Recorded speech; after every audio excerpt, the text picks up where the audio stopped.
Tu penses peu. Être qu'en tout expliquant, tu apaises les doutes, que des mots soigneusement choisis suffisent à dissiper les tensions ou à prouver ta sincérité. Tu crois qu'en justifiant tes décisions, en détaillant tes intentions, tu obtiens respect, compréhension ou au moins une forme de paix. Mais ce que tu ne perçois pas, c'est que plus tu te justifies, plus tu te fragilises. En t'expliquant, tu dévoiles ton mystère, tu dilues ta force, tu te livres en fragments à ceux qui n'en demandaient pas autant. Tu deviens transparent, donc prévisible, et par là, vulnérable. Celui qui ressent le besoin incessant de se justifier révèle, sans s'en rendre compte, un doute profond, celui de sa propre légitimité. Les esprits puissants n'expliquent pas. Ils affirment ou se taisent. Ils savent que le silence, parfois, porte plus de poids qu'un discours bien rodé. Les stratèges des dynamiques humaines, à l'image des grands penseurs du passé, ont compris que trop parler, surtout pour se défendre, c'est se mettre à nu. Expliquer, c'est exposer ses failles, ses hésitations, son besoin d'être validé ou aimé. Dans un monde où chacun joue un rôle, dévoiler ses intentions trop tôt, c'est perdre la partie avant qu'elle ne commence. Nous allons explorer pourquoi il est crucial de cesser de t'expliquer, pourquoi ce réflexe, si humain, est un piège subtil, et comment, par le silence, l'ambiguïté et la retenue, tu peux reconquérir ce que tu as peu, être perdu sans t'en apercevoir, ta souveraineté intérieure. Partage en commentaire. J'ai trop parlé, maintenant je me tais, et reste jusqu'au bout, car ce que tu vas découvrir ici est rarement exprimé avec autant de clarté. Pour comprendre cette idée, replaçons-nous dans une époque de bouleversement, où la parole pouvait être une arme ou une faiblesse fatale. À une période de trahison et de lutte de pouvoir, les mots trahissaient les intentions, et se justifier était perçu comme une quête d'approbation. Dans un tel chaos, une règle émerge, ne jamais trop parler, surtout pour se défendre. Expliquer est un luxe que seuls ceux qui n'ont rien à perdre peuvent s'offrir. Celui qui détient une véritable autorité n'explique pas, il agit ou attend.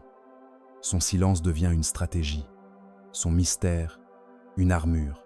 Ce n'est pas de l'arrogance, mais une intelligence instinctive. Ne pas offrir aux autres les clés de ton monde intérieur. Aujourd'hui, dans un monde saturé d'opinions et de justifications publiques, cette sagesse s'est effacée. On nous a appris à tout expliquer, nos choix, nos émotions, nos silences. On nous a convaincus que se taire, c'est fuir. Pourtant, le silence, lorsqu'il est maîtrisé, trace une frontière invisible entre ce que tu montres et ce que tu es. C'est une science de la retenue, un respect froid et profond pour ta propre essence. Tu ne le remarques peu, être plus, mais t'expliquer est devenu un réflexe. Chaque justification t'éloigne de ta solidité intérieure. Le besoin d'être compris a supplanté la maîtrise de soi. En voulant éclaircir tes intentions, tu cèdes une part de ton pouvoir. Voici le premier principe à saisir. T'expliquer te place dans une position d'infériorité, même si tu le fais avec calme ou raison. Ce geste, aussi bienveillant soit-il, répond à une pression, visible ou non, et trahit une hiérarchie implicite. Tu ne parles pas depuis ta force, mais depuis un désir d'être accepté. Tu veux montrer que tes intentions étaient pures, que tes raisons étaient justes, mais en le faisant, tu laisses entendre que tu cherches à légitimer ton existence face au regard d'autrui. Ce mouvement, aussi subtil soit-il, est une perte d'autorité. Ceux qui inspirent le respect ne sont pas ceux qui clarifient tout à outrance. Ce sont ceux qui gardent pour eux ce qui n'a pas besoin d'être dit. Ils ne se défendent pas, ils avancent, ancrés. Leur silence devient une forme de langage supérieur. Tu crois peu être que t'expliquer bâtit un pont vers l'autre. Mais souvent, cela creuse un fossé, mais t'expliquer bâtit un pont vers l'autre. Ce que tu veux clarifier devient une énigme dans l'esprit de l'autre, et cette énigme te rend vulnérable. Il y a une dignité rare dans le fait de ne rien dire, même quand on t'attend. Une force froide, tranchante, indéniable. Le deuxième principe à comprendre, c'est que plus tu t'expliques, plus tu révèles ce que tu voulais protéger. Tu crois contrôler ton récit en anticipant les malentendus, mais chaque détail ajouté ouvre une brèche. Tes justifications laissent filtrer tes peurs, tes contradictions, tes blessures non résolues. Tu parles pour rassurer, mais tes mots trahissent ce que tu aurais préféré taire. En cherchant à maîtriser l'interprétation, tu en perds le contrôle. Plus tu clarifies, plus tu soulèves des doutes. Ce n'est pas un paradoxe, c'est une règle. Le langage, lorsqu'il s'alourdit de justifications, échappe à celui qui le porte. Les autres y projettent ce qu'ils veulent, et leur perception l'emporte sur ta sincérité. Tu pensais éclairer, mais tu confirmes, sans le vouloir, que tu avais quelque chose à cacher. Le troisième principe, c'est que l'ambiguïté maîtrisée inspire plus de respect que la transparence totale. On t'a conditionné à croire que tout dire est une preuve d'authenticité, mais cette sincérité absolue n'impressionne que les naïfs. Celui qui se livre entièrement devient prévisible, disséqué, banal. Ce que l'on respecte instinctivement, c'est ce que l'on devine sans pouvoir l'atteindre. Le pouvoir réside dans la perception, non dans l'intention. Celui qui cultive une part d'opacité dans ses paroles et ses silences force les autres à rester prudents.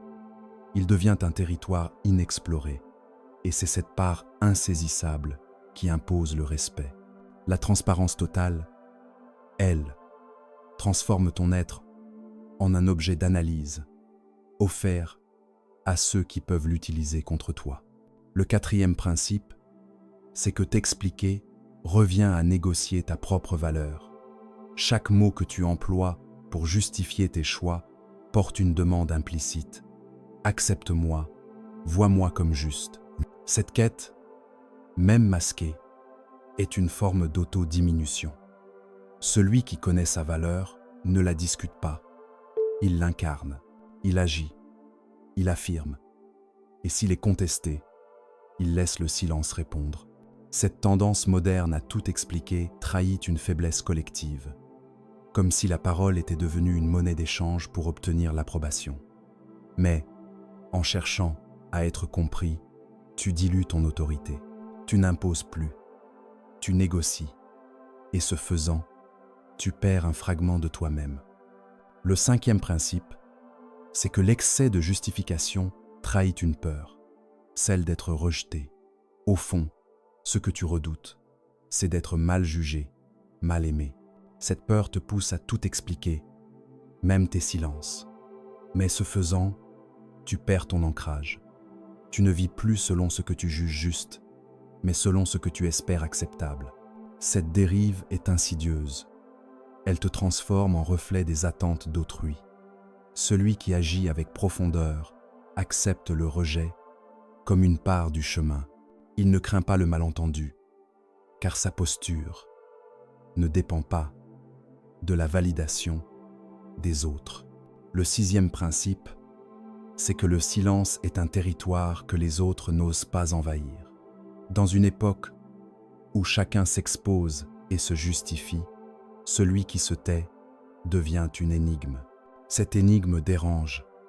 Elle impose une distance, une frontière invisible mais réelle. On t'a peu être appris que le silence est une faiblesse, un vide, mais lorsqu'il est choisi, maîtrisé, il devient un langage supérieur. Celui qui se tait garde le contrôle du rythme. Il résiste à la pression de se justifier. Il tient sa ligne. Et ce refus calme crée un espace que l'autre hésite à franchir. Le silence, bien utilisé, n'est pas un mur contre le monde, mais une protection contre l'intrusion. En choisissant le silence, tu affirmes que tu n'es pas là pour plaire ni pour te justifier, mais pour exister. Ce simple choix suscite chez l'autre un mélange de respect et d'inconfort. Il ne peut deviner tes pensées, décoder tes intentions, ni te cerner complètement. Tant qu'il ne t'a pas saisi, il garde ses distances. Tu penses peu, être que le respect naît de paroles justes, mais parfois, c'est le silence qui l'impose. En laissant le vide parler pour toi, en refusant de livrer ton monde intérieur, tu montres que ton espace intime est un territoire que l'on ne conquiert pas. Celui qui le protège inspire d'abord la crainte, puis de l'admiration. Le premier principe, souvent difficile à accepter, c'est que se justifier revient à parler contre soi. Tu crois que tes mots vont corriger une perception erronée, clarifier un malentendu ou redonner du sens à tes actes.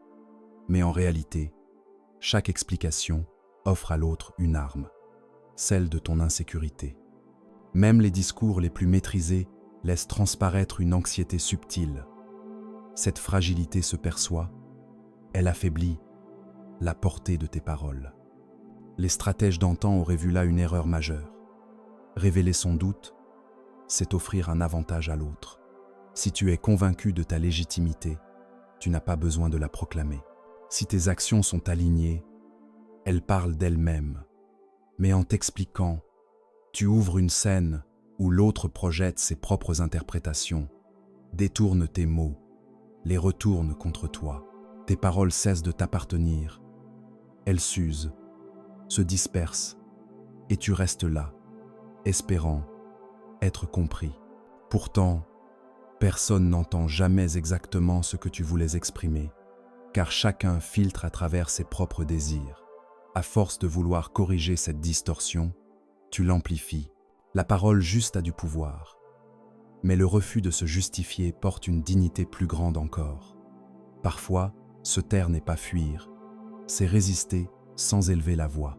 Ce que tu ignores peut être, c'est que derrière chaque justification se cache un effacement plus profond, un sacrifice de ta substance. Voici le premier mécanisme invisible à reconnaître. La vérité seule ne suffit pas. Tu as cru qu'en exprimant les choses telles qu'elles sont, tu serais compris. Tu t'es persuadé que la clarté protégerait ton intégrité. Mais dans le monde réel, l'autorité ne vient pas de la vérité, mais de la manière dont elle est perçue. Cette perception t'échappe. Elle est déformée par les filtres, les peurs, les blessures de ceux qui t'écoutent. Tu peux être sincère, précis, limpide. Cela ne changera rien si l'autre choisit de voir autre chose. Plus tu t'épuises à expliquer ce qui est déjà vrai, plus tu t'éloignes de toi. Tu passes de la présence à la justification, de l'ancrage à la dispersion. Tu crois défendre la vérité, mais tu la dilues dans un flot de mots qui perdent la force du silence. La vérité a besoin d'une posture, d'un poids, d'une densité. Cette densité ne vient pas des mots, mais de l'assurance de ne pas avoir à les multiplier. Sois stable, sois aligné, sois dense. Ceux qui ont quelque chose à dire n'ont pas besoin de le répéter longtemps. Ceux qui ressentent profondément n'ont pas à expliquer leurs émotions. La justesse de ta présence peut tout changer. Le deuxième mécanisme invisible, c'est ta dépendance au regard d'autrui. Tu crois parler pour clarifier, mais en réalité, tu cherches une validation, un signe dans les yeux de l'autre, qui te dirait que tu es juste, digne, bon. Tant que ce regard ne t'accorde pas cette reconnaissance, tu continues à t'expliquer, encore et encore. Ce besoin te suit partout. Il guide tes mots, tes silences, tes hésitations. Tu ne réponds plus à une question réelle, mais à une peur ancienne, celle de ne pas être accepté. Tu vis à travers le miroir des autres, un miroir qui déforme. Tu adaptes ton discours à ce que tu crois attendu, tu lisses tes propos, tu reformules tes pensées. Ce faisant, tu perds ta voix. Cette servitude moderne, douce et civilisée, est bien réelle. Tu te crois libre quand on t'approuve, mais c'est une dépendance. Cette quête t'épuise, car elle te pousse à justifier chaque geste, même sans faute de ta part. Tu deviens ton propre avocat, plaidant sans fin pour ta légitimité. À force de chercher ton reflet dans le regard d'autrui, tu oublies comment te voir toi-même. Il faut accepter une rupture. Tu ne seras pas toujours compris, ni accepté, mais tu dois continuer à être, sans supplier, pour exister. Le troisième mécanisme invisible, c'est la croyance que tu es responsable des malentendus. Quand un regard te juge, quand une parole est mal reçue, quand un geste est mal interprété, tu ressens l'urgence de corriger. Tu crois qu'il t'appartient de réparer ce que l'autre n'a pas compris, comme si chaque confusion était ta faute. Tu portes la charge émotionnelle d'autrui. Tu veux apaiser, recoller, rétablir l'ordre. Mais ce faisant, tu sacrifies ta paix intérieure. Tu crois faire preuve de maturité ou d'intelligence relationnelle. Mais souvent, c'est une culpabilité intériorisée qui parle, un réflexe de survie. Si je n'explique pas, je perdrai l'autre. Tu vis comme si chaque malaise devait être effacé par tes mots, comme si le monde avait besoin de tes explications pour retrouver son équilibre. Cette posture est intenable. Tu ne peux contrôler les perceptions erronées, ni empêcher les déformations. Tu es responsable de ta propre clarté intérieure, pas des projections des autres. Le quatrième mécanisme invisible, c'est que plus tu t'expliques, plus tu apprends aux autres à douter de toi. Tu crois apaiser une tension ou rétablir une vérité, mais tu installes un réflexe autour de toi. À chaque critique, tu réponds. À chaque question, tu justifies. À chaque provocation, tu clarifies. Les autres s'habituent. Ils savent qu'un léger doute suffit pour que tu t'expliques. Tu leur montres que ton calme dépend d'eux, que ton discours est négociable. Ce que tu vois comme une marque de respect devient, dans leur esprit, une invitation à douter. Tu deviens prévisible, corrigeable, déstabilisable. Tu crois maîtriser la situation par tes mots, mais tu entraînes l'autre à se placer au-dessus de toi. Celui qui attend tes justifications finit par croire qu'il y a toujours quelque chose à corriger en toi. Tu valides leur regard en le servant, confondant dialogue et abandon. Le cinquième mécanisme invisible, c'est que ce que tu appelles paix est souvent un évitement du conflit. Tu t'expliques pour désamorcer, pour éviter le désaccord. Tes mots sont des boucliers, non des vérités. Tu veux apaiser avant que la tension ne s'installe, mais ce faisant, tu évites la fermeté, le tranchant, la solitude de celui qui tient sa position.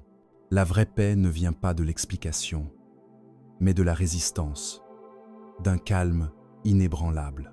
Tu crois être sage, mais tu négocies ta densité pour une conciliation fragile. Cette paix te coûte cher. Elle te vide, te pousse à porter des versions lisses de toi-même. À force, tu oublies ta force réelle, celle qui traverse le désaccord, sans s'excuser d'exister. Le sixième mécanisme invisible, c'est ton effacement progressif. À force de t'expliquer, tu ajustes, tu simplifies, tu adaptes pour être digeste. Tu perds ton tranchant, tu rabotes tes pensées, tu adoucis tes émotions. Tu crois clarifier, mais tu dilues. Ce que tu dis devient acceptable, mais moins vrai, moins vivant.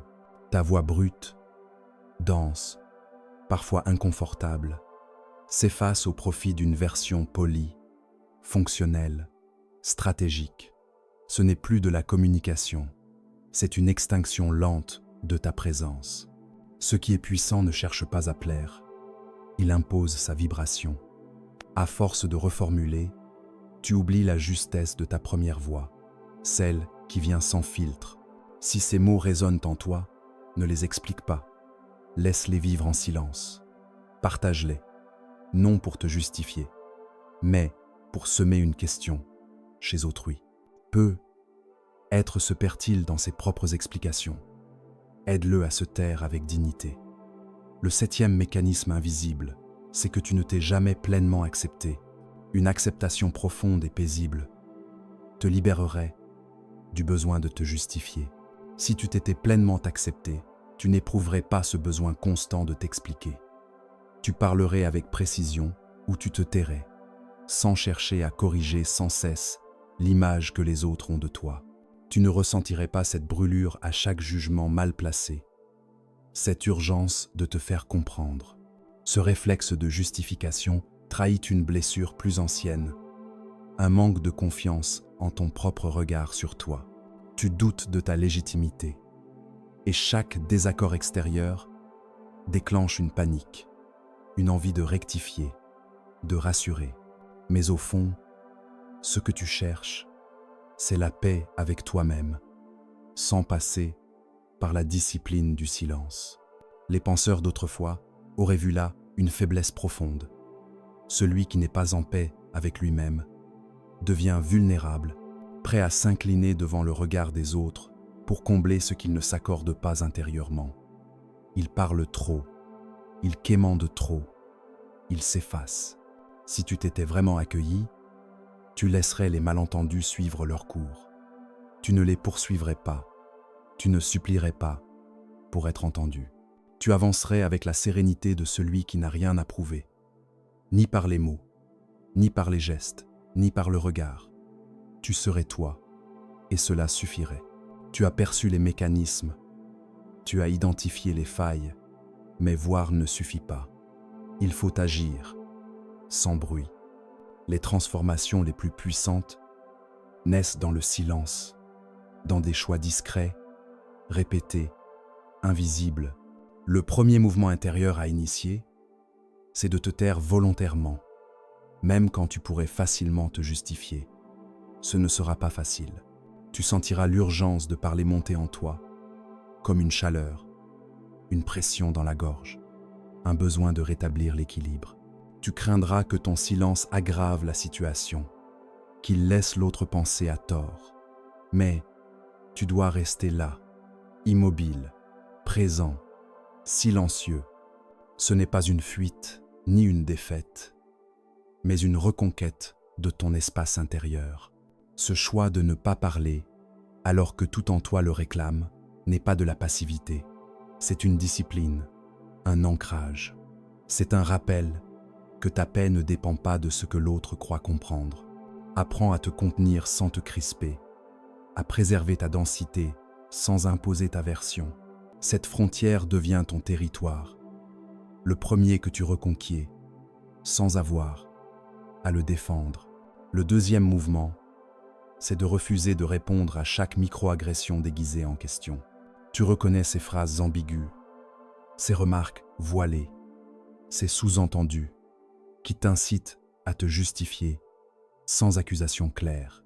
Tu ressens la piqûre et ton esprit cherche immédiatement une explication pour rétablir l'équilibre, montrer que tu n'es pas celui qu'on insinue, mais tu dois résister. Répondre à ces attaques feutrées, c'est valider leur jeu, entrer dans une défense implicite. Celui qui répond trop vite montre qu'il se sent visé, et ce seul sentiment te fait perdre l'avantage. Apprends à ne pas ramasser ce qu'on te lance, à ne rien devoir à celui qui insinue. Ton silence n'est pas une faiblesse, mais un refus calme de jouer. Ce mur invisible ne crie pas, ne s'excuse pas. Il tient, il laisse la remarque flotter sans réponse. Et dans cette absence, ta présence s'affirme. Le troisième mouvement, c'est d'accepter le malentendu sans chercher à le corriger. Tu vivras des moments où l'on pensera de toi quelque chose d'erroné, d'injuste, d'incomplet. Tu sentiras l'envie de te défendre, de rétablir la vérité, de restaurer ton image. Mais apprends à ne rien faire, à rester debout, même les dents serrées. Laisse l'incompréhension s'installer. Tu découvriras alors une force rare, celle de ne pas courir après ta réputation. Tu n'es pas ce que les autres croient ou disent. Tu es ce que tu incarnes. Parfois, cela ne sera visible que pour ceux qui savent voir. Les autres projetteront ce qu'ils veulent, et ce n'est pas à toi de le corriger. Fais la paix avec l'idée qu'on te jugera sans savoir, et que tu survivras à ce jugement, plus solide, plus libre. Cette retenue est une forme d'amour-propre. Tu choisis de ne pas courir après l'équité, de rester ancré en toi, même si le monde se méprend. Le quatrième mouvement, c'est de rester présent dans l'attention sans la dissiper par la parole. Il y aura des instants où le silence sera lourd, presque insoutenable. Ton cœur battra plus vite, ton souffle se fera court, ton esprit cherchera une issue, un mot pour apaiser ce qui brûle, mais reste là, immobile, brûle sans fuir, sans chercher à éteindre. Cette tension n'est pas une erreur, elle est le creuset de ta transformation. Si tu parles pour l'évacuer, tu rates l'occasion de te redresser. Celui qui reste calme dans l'inconfort devient insaisissable. Tu n'as pas à apaiser l'atmosphère, ni à dissiper le doute. Résiste à l'envie de t'échapper. Cette discipline du silence, du souffle, du non-dit forge ta densité intérieure. Le cinquième mouvement, c'est de reconstruire ta posture, avant de chercher à être compris. Tu parles souvent pour retrouver ton équilibre, espérant que l'autre te dira « je comprends ». Mais tant que tu cherches cette paix à l'extérieur, tu restes dépendant. Commence par toi, redresse-toi, ralentis ton souffle, retrouve ta verticalité. Pose-toi cette question. Est-ce que je cherche à dire la vérité ou à récupérer mon axe? Si tu n'es pas recentré, tais-toi. Ce que tu dis, dans le désalignement t'éparpille. Les mots deviennent une béquille, alors que tu dois t'ancrer dans le silence. Ce retour au centre est un engagement envers toi-même. Ne parle pas tant que ta parole n'est pas posée, froide, nette, dans ce calme retrouvé. Tu réaliseras que tu n'as plus besoin de tant parler. Tu es de retour, et cela suffit. Le sixième mouvement, c'est de parler moins pour ressentir plus. Jusqu'ici, tu as utilisé les mots comme une armure pour gérer l'incertitude, masquer le malaise, fuir l'émotion brute. Mais à chaque explication hâtive, tu évites de ressentir ta peur, ta honte, ta colère. Apprends à rester dans l'émotion sans l'emballer, sans la justifier. À force de commenter ce que tu vis, tu ne le vis plus. Tu l'analyses, tu le neutralises. La maîtrise ne passe pas par le contrôle, mais par la capacité à ressentir sans te dissoudre. Ce silence sensoriel te rend vivant, opaque, plein. Tu portes ton ressenti, tu ne l'expliques pas. Le septième mouvement, c'est d'exister sans permission. Tant que tu ressens le besoin de t'expliquer, c'est que tu attends qu'on t'autorise à être toi. Tu parles pour obtenir un laissez-passer, pour ne pas déranger, pour prouver que tu es raisonnable. Mais ce réflexe est une abdication. Tu ne vis pas en souverain, mais en invité. Pose ta présence comme une évidence silencieuse. Ne cherche plus à convaincre que tu mérites d'exister. Existe pleinement, même si l'on ne te comprend pas, ne t'aime pas toujours. Sois ton propre fondement. Quand tu incarnes cette posture, ceux qui t'entourent changent. Ils se redressent ou s'éloignent. Mais toi, tu ne bouges plus. Tu as cru qu'il s'agissait d'un simple excès de parole. Mais c'était plus profond. Derrière tes justifications, il y avait une peur, une blessure ancienne, cherchant réparation dans le regard des autres. Tu parlais pour être autorisé à penser, à ressentir, à être. Cette quête t'a enfermé, lentement, poliment. Chaque explication te liait davantage à leurs attentes. Tu as perdu ce qui inspire le respect, le mystère, la force, le silence. Mais aujourd'hui, tu vois clair. Tu veux que ton silence parle, qu'un mot rare ait du poids. Ceux qui imposent leur présence parlent peu. La parole est un outil, pas une issue. Le silence est une frontière sacrée, non négociable. Si ces mots t'ont touché, partage-les. Non pour te justifier, mais pour semer une graine chez quelqu'un d'autre. Pose un simple geste, un like, un commentaire, pour marquer que tu es là, conscient, prêt à avancer. Redeviens sobre, opaque, stable, marche droit, calme, silencieux.